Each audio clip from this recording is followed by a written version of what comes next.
আজকে অনেকেই, ব্যক্তি হোক বা রাজনৈতিক দলই হোক না কেন, সংস্কারের কথা বলছে।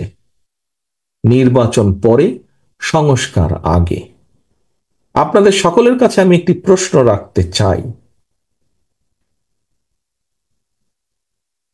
যারা বলছে আগে সংস্কার পরে নির্বাচন,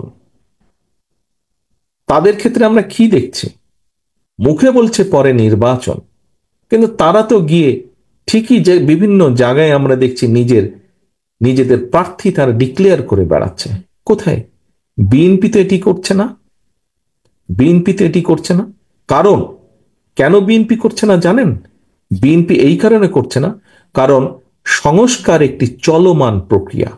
সংস্কার কোনো ব্র্যাকেট বন্দি কোনো বিষয় নয় যে এতটুকু আসলো এতটুকু হলো হয়ে গেল।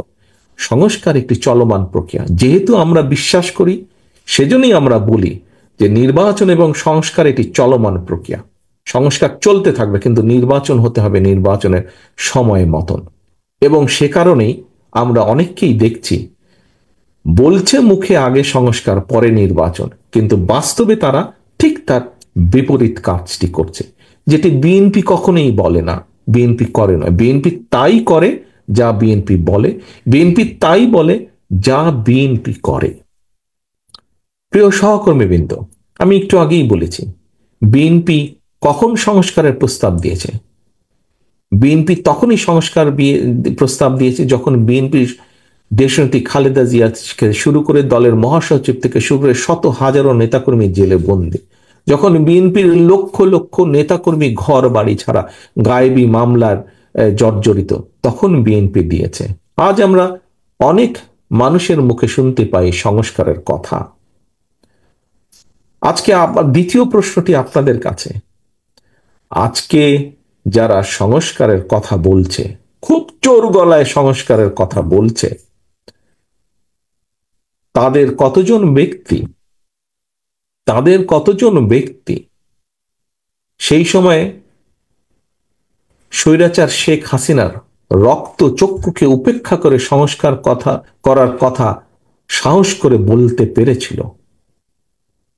আজকে যারা সংস্কারের কথা বলেছে, তারা বিএনপির নেতাকর্মীর মতন কতগুলো মামলা খেয়েছে, কতদিন অত্যাচারিত হয়েছে, কতজনের ঘর বাড়ি ভাঙা হয়েছে, কতজনকে আদালতের বারান্দায় সপ্তাহে 7 দিনের 5 দিন ঘুরঘুর করতে হয়েছে? হয়নি। খোঁজে দেখেন, কারোরই হয়নি যারা আজকে জোর গলায় সংস্কারের কথা বলছে। বিএনপি কেন সংস্কারের কথা বলছে? কারণ বিএনপি অভিজ্ঞতা আছে। সেটি বিএনপি সরকারে থাক, বিএনপি বিরোধী দলে থাক, বিএনপি সকল সময়ে জনগণের সাথে সম্পর্কিত।